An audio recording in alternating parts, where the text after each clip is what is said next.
Welcome to How the Blank by What the Blank Entertainment, and this is How the Haunted Circus. Woo!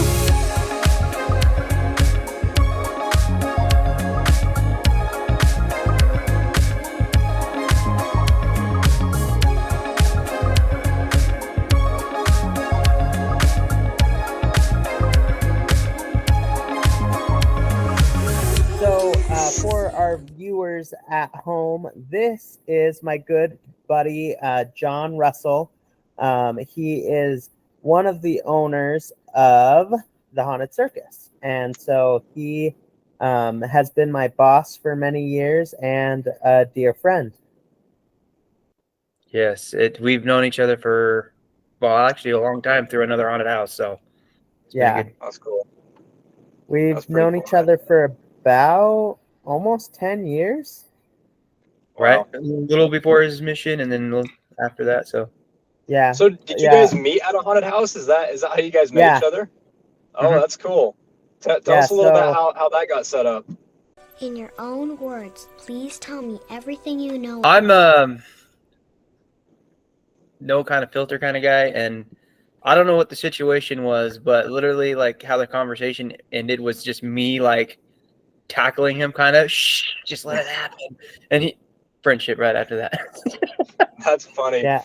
So okay, to add a little bit of context, and I'll let John add more, but so we were next to the same spot, and I was just having an awful night. They kept, like, the teenagers kept pushing me around and everything, and so John just kept coming in and scaring them and helping me, and then I was like, dude, just let me scare. And he's like, shh, just let it happen. And he like full on tackled me, put his whole hand like in my face, and she's like, shh, just let it happen. And it just became this like friendship thing. And then I started scaring really well after that because all my nerves were gone. But yeah, it was kind of crazy. Oh, you feel so much better, Mr. Medical Science type person. Dude, that's awesome. Wow. So haunted attractions in general is a very unique form of entertainment that we only get for a short time of the whole year. And there's a lot of people that are so deeply passionate about it. How did you become passionate about it? How did you kind of get your first dip in the industry? I lived out in Missouri, and I don't remember the haunt's name, but it was like a 3 attraction thing. One was you could see snakes and lizards and all that. Oh, wow. The actual one was the haunt, and I think there was an aquarium part of it too, but we never went to that one because I just wanted to go to the haunt.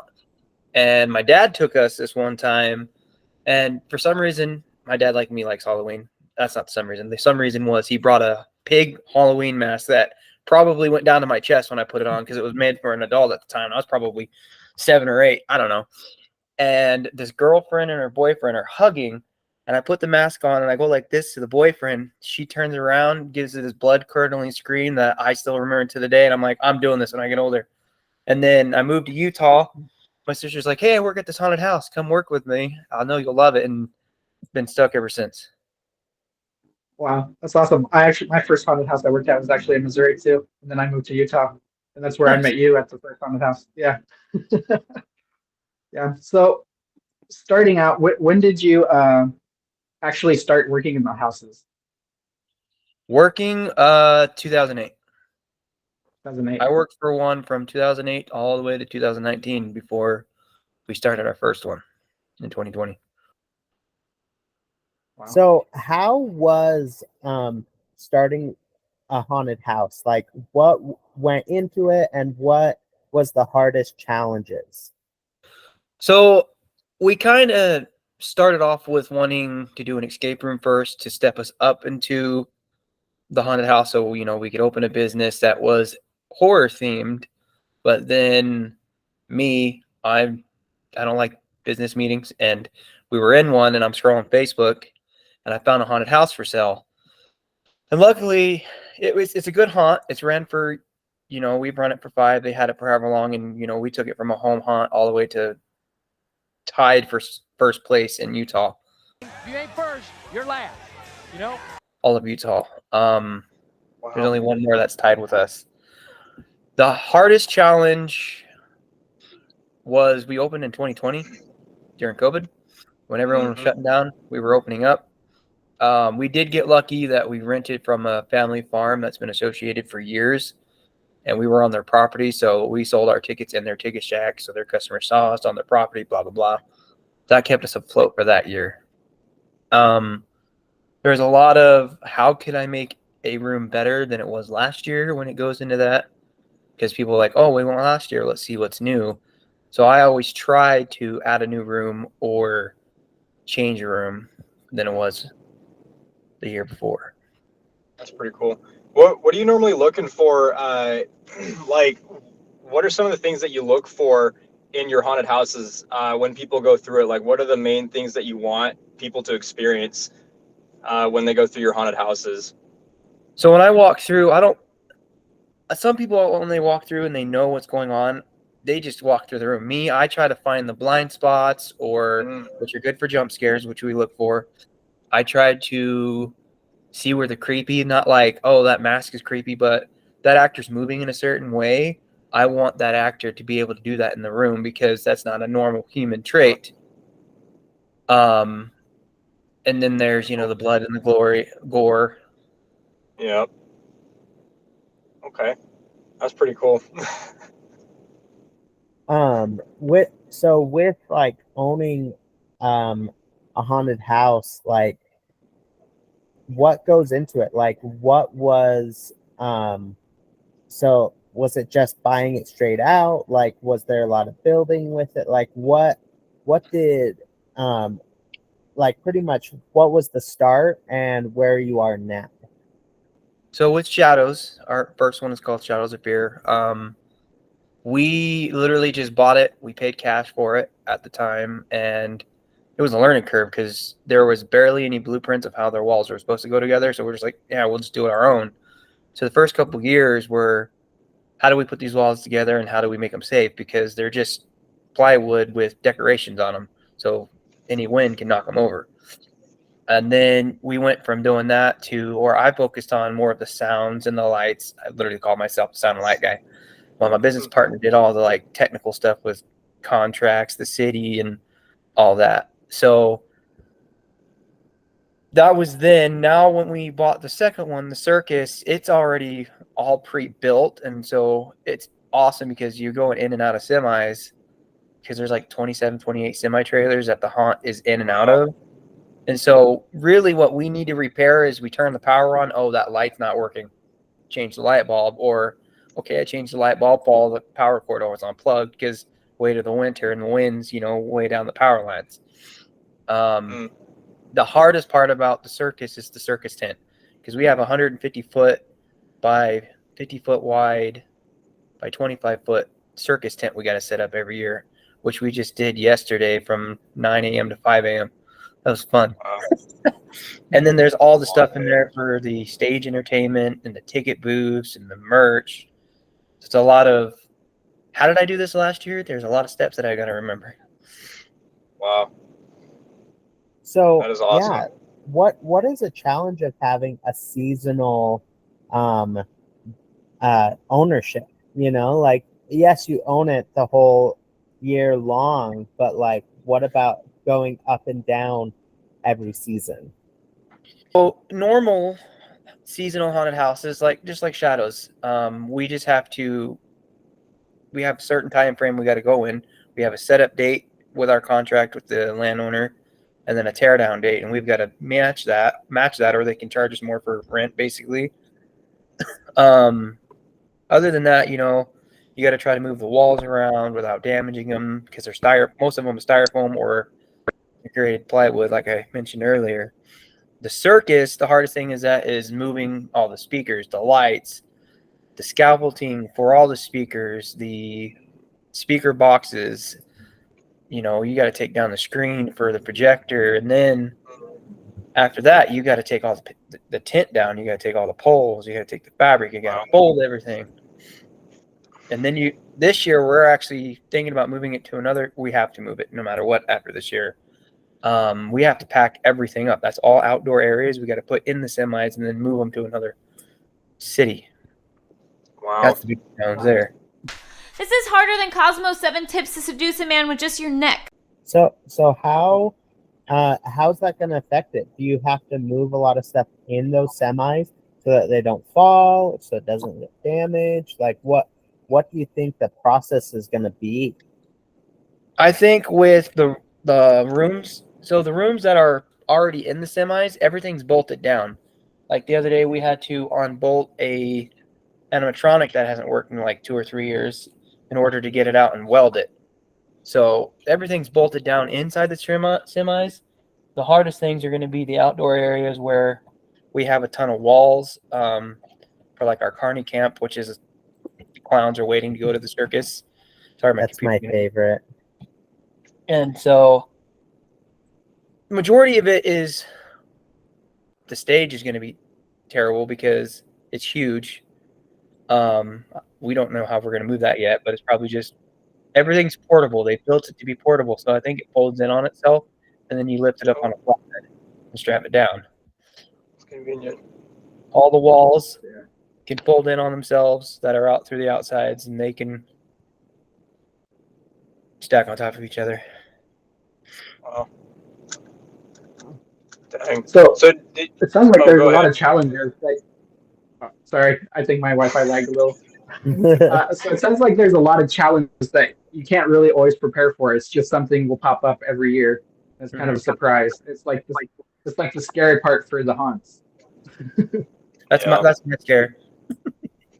So are you able to operate when it rains or anything? Yeah, we are, because like I mentioned, they're inside semi-trailers. So Okay. 90% of it's indoors. Okay. There's only 4 rooms that are outside currently. Nice. So, and when you're waiting in line, you're underneath the circus tent, so you're not That's getting nice. soaked into that either. So That's pretty cool. So when it does rain, do you move the actors out of those spots? Do you They get umbrellas. okay.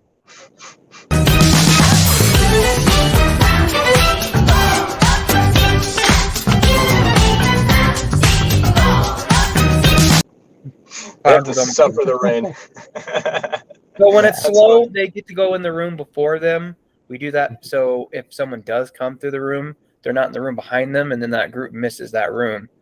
Yeah. So they can hear the animatronic or the actor in front of them go, and then they get back to their spot and act there too. And there are ramps underneath too that have fabric over them. Keep them out of the That's rain. cool. If it floods, do you just say you'll float too? Oh, man. What's some of the most memorable or fun moments of your time doing haunts, from owning to acting? What's some of the things that kept you in and keep you going every year? I find when someone screams at me as loud as they can out of fear, that's my therapy. Like, I feel so much better at the end of October. I'm just like, I'm good. I don't need to pay hundreds of thousands of dollars to go to therapy. So do you have a favorite story about either acting in a haunt or even owning a haunt? About owning the haunt. My favorite story about acting is when I worked at another haunted house. I would play a zombie that was on chains. And originally, I would just try to be the zombie that was on chains trying to get them. You know how you see it in every movie. But it had rained the night before, and this haunt is an outdoor haunt, and it was slippery. So when the group came through, I was trying to get the girl in front. Actually, I remember she was alone. The security guard was behind her, and he was following her to make sure she was okay. I go to get her, and I slip out of the chains in a way where I could kind of like crawl out of it.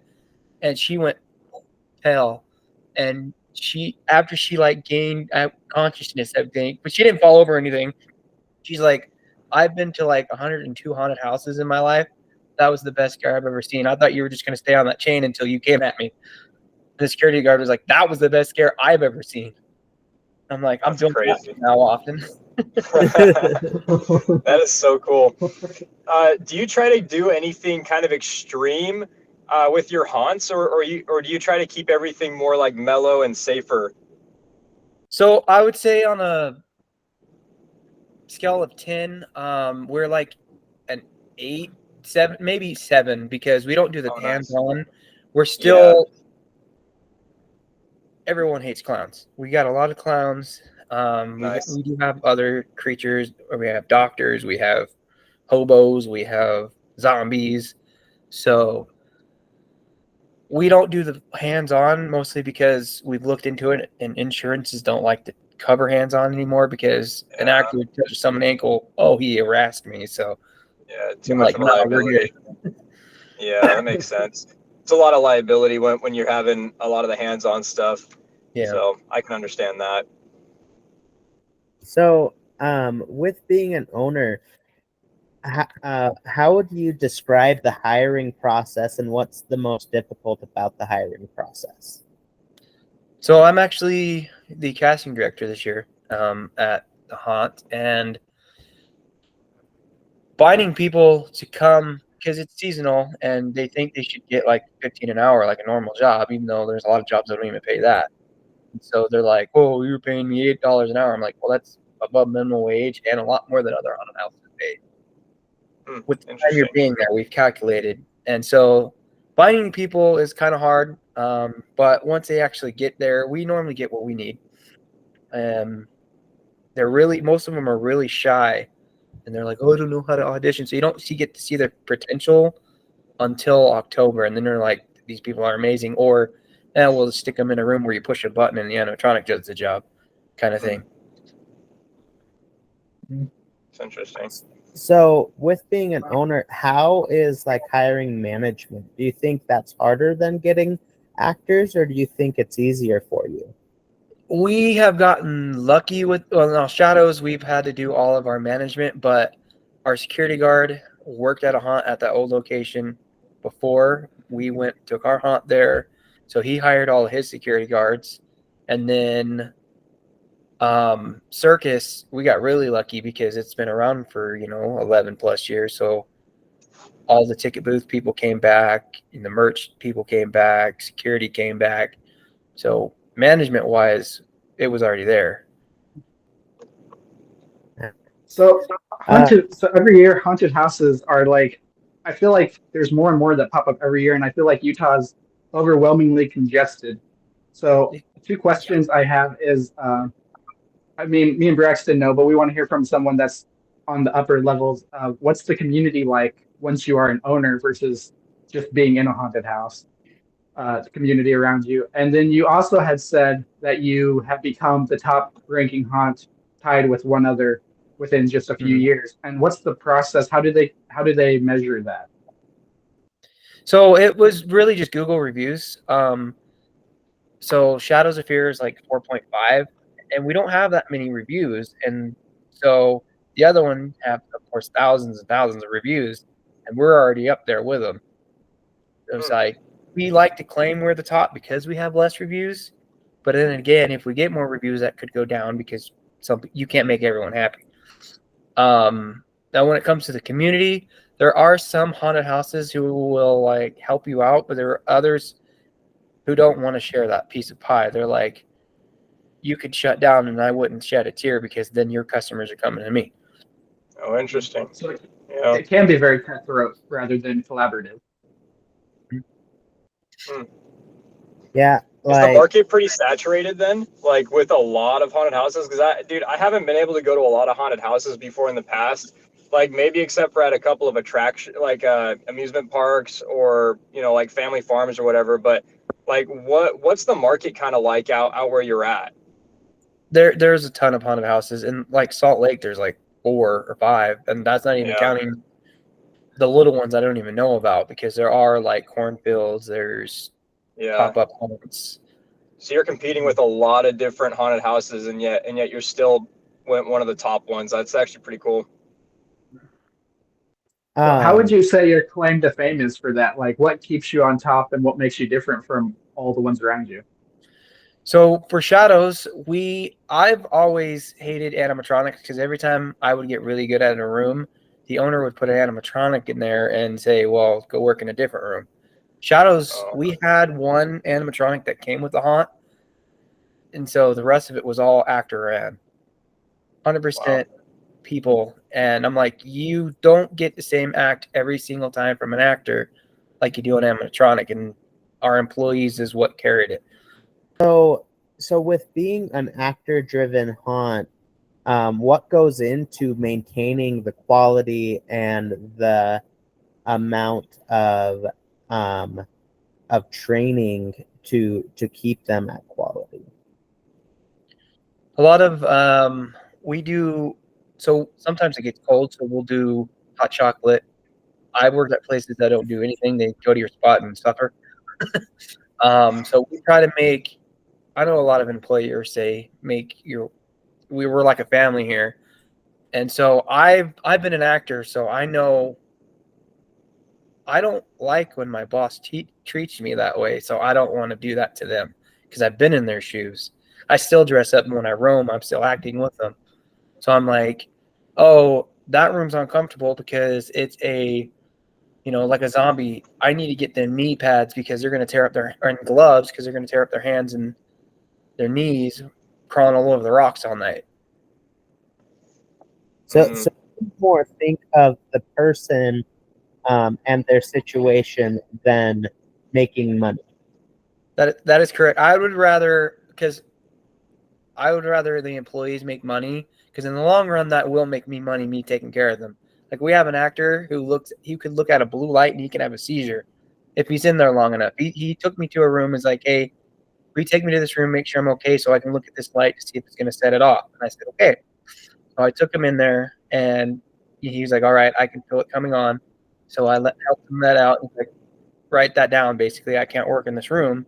And so he was our chainsaw clown for the rest of the year. Absolutely loved it. And then 2-3 days ago, I went to go fix another animatronic, and we have false roofs, so you got to climb up through a vent, and then you can go. There's a semi trailer like the top of it right here, so I can crawl through it. And I found these dials, and I'm like, oh, I wonder what these do. And I turned off that blue light, and I'm like, perfect, he can work in here now because you really wanted to last year. And I'm like, making it to where it's more comfortable is where it's at for me because I've been in their shoes. So, well, so I've noticed in a lot of haunts, right? When owners do adaptation for other people, there tends to be a lot of animosity and judgment towards that person who gets adjustments because they're special, right? How do you handle that and make it not feel like that and actually feel like an accommodation? Well, when we have them sign their contracts, we have them write down seizures, asthma, whatever. And I'm like, he's epileptic. That's why he can't be in that room. You're not. You just don't want to work in a room that has a flashy light. If they bring me a doctor's note and they say, I actually do have seizures, and I'll accommodate for that. I don't want anybody to be sick, have an a medical emergency. We've had those in the past. Not on us. It was something else that they didn't tell us, preconditioned. So I'm just like, I try to make everyone feel safe, and I'm not going to force them in a room like an asthmatic. I'm not going to put them in a room full of fog that's in a trailer that's barely vented. I'm not going to do that to them. It's coming.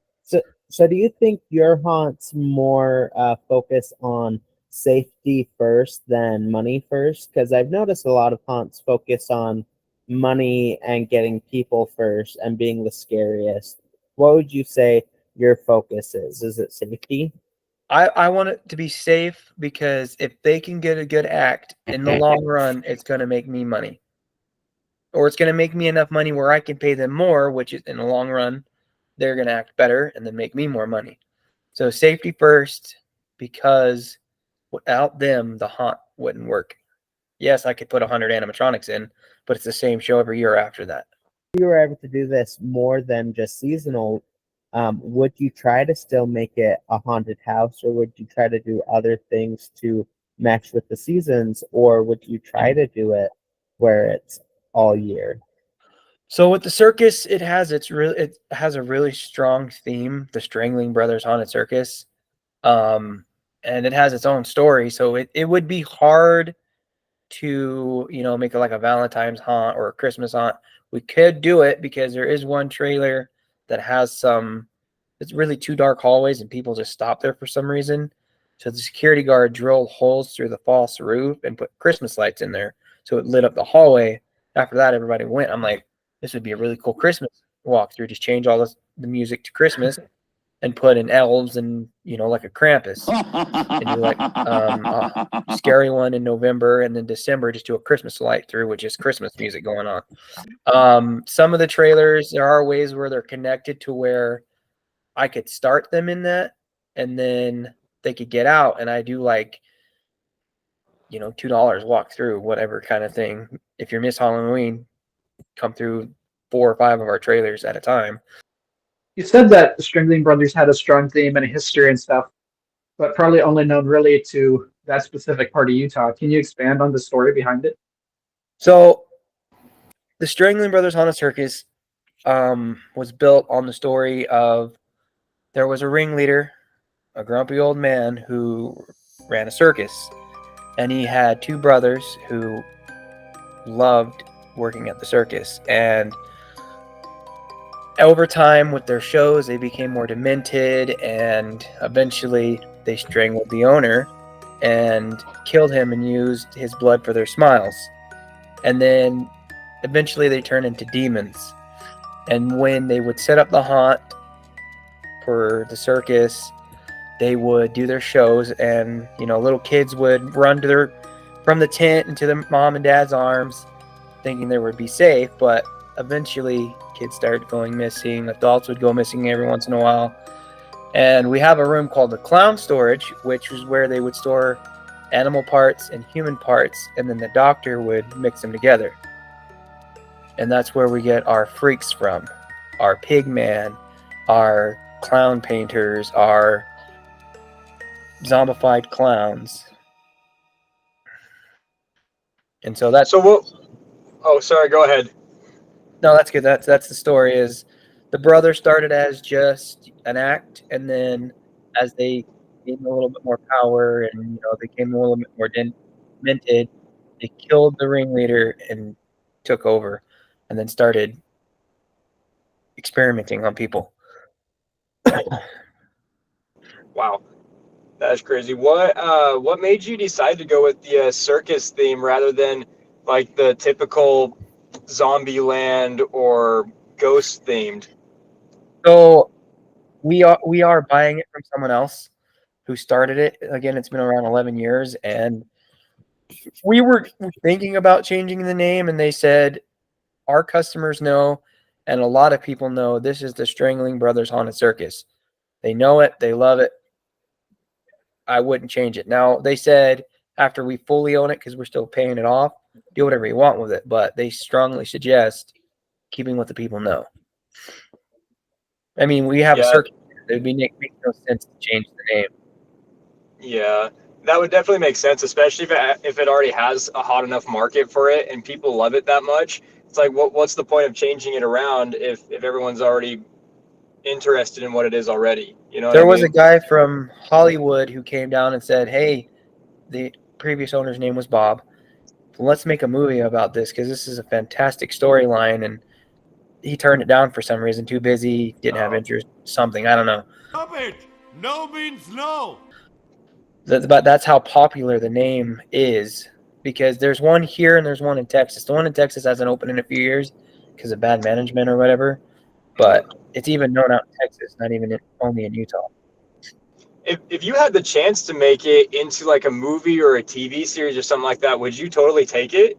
100%. I already started working on it. Oh, heck yeah, dude. That's sweet. Well, don't spoil it for me, man. I think it'd be sweet to watch something like that.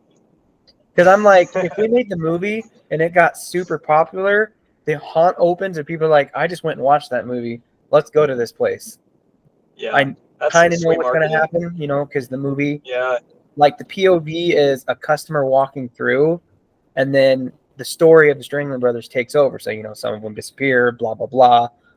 And I have a really cool ending already written, but I'm going to keep that secret. Dude, that's sweet. I love that you're actually working on something like that. Like that's really cool. It's definitely going to show off your creative side as well. Mm-hmm. What do you think is what do you think your favorite thing about owning a haunt is, and what do you think your least favorite thing about owning a haunt is? My favorite is that I don't have to work for someone else. But being able to have an idea and putting it into effect, or have an actor be like, hey, I think this would make this room better. And so I'm like, okay, let's try it. Sometimes it works out. Sometimes I'm like, nah, never mind. The worst part is the setup and takedown, because we 22 hours to set up just the roof and the poles of the circus tent from Wow. on the 10th to the 11th morning. So That's crazy.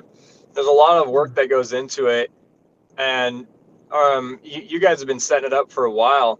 Like I think that's actually really cool that you decided to take that over and start working on that on your own. But how many employees or actors do you normally have every year? So last year, this is 2 haunts, and Okay. staff and security, and we had 130, I think, between Wow. Shadows and Circus. That's really cool. So what do you estimate you will have this year at just having the circus?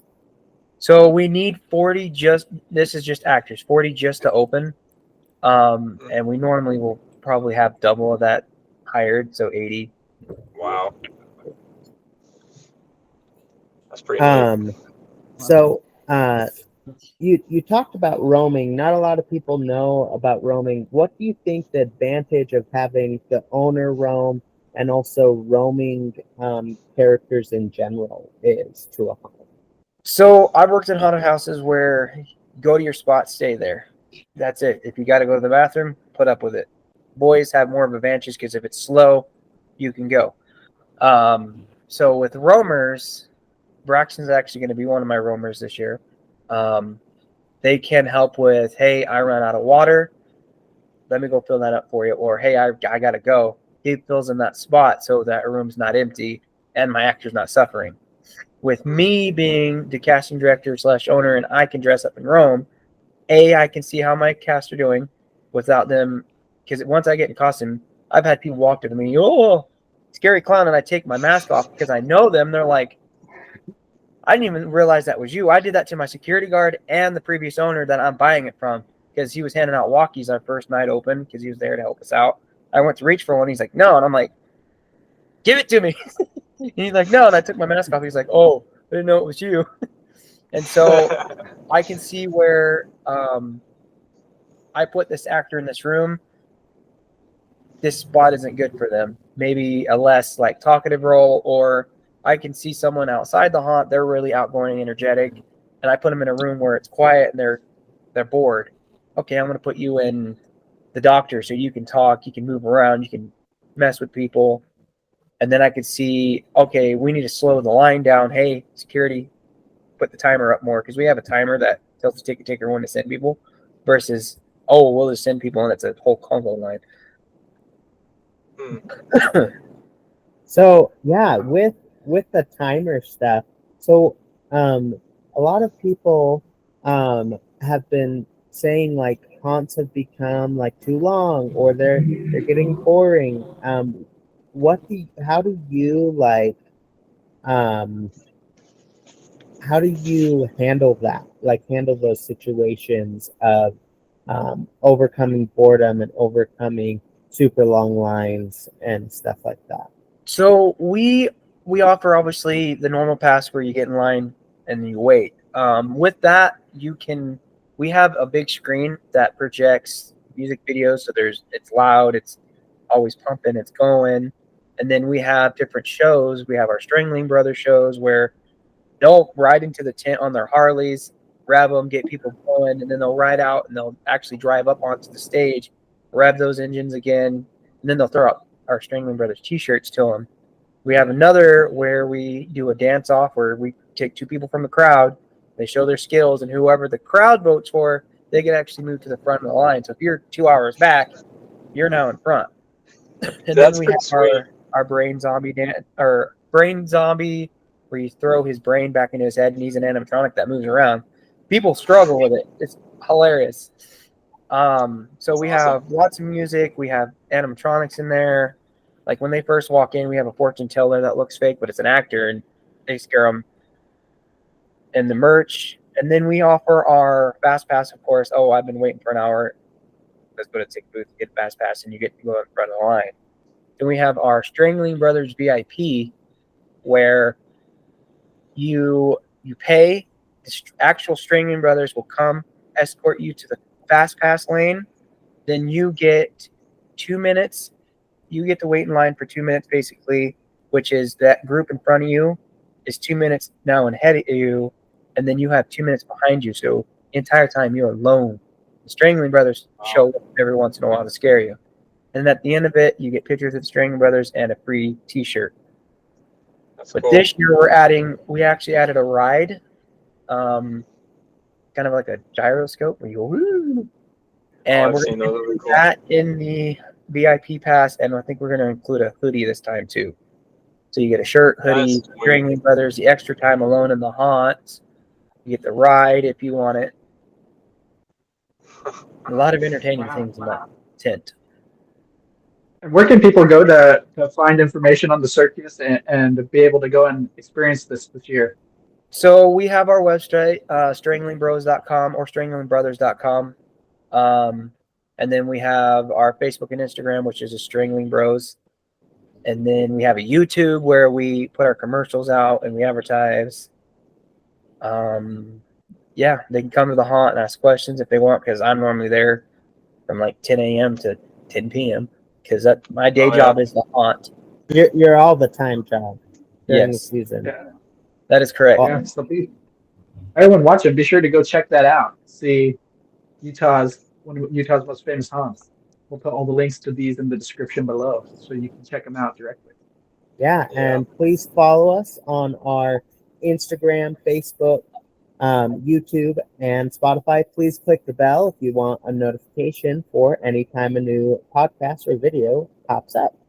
Check us out on our website, www.whattheblank.org, and follow us if you want to join us on the podcast, and reach out to us at whattheblankentertainment@gmail.com. Bye. All right. Bye. And this was How the Haunted Circus. Bye.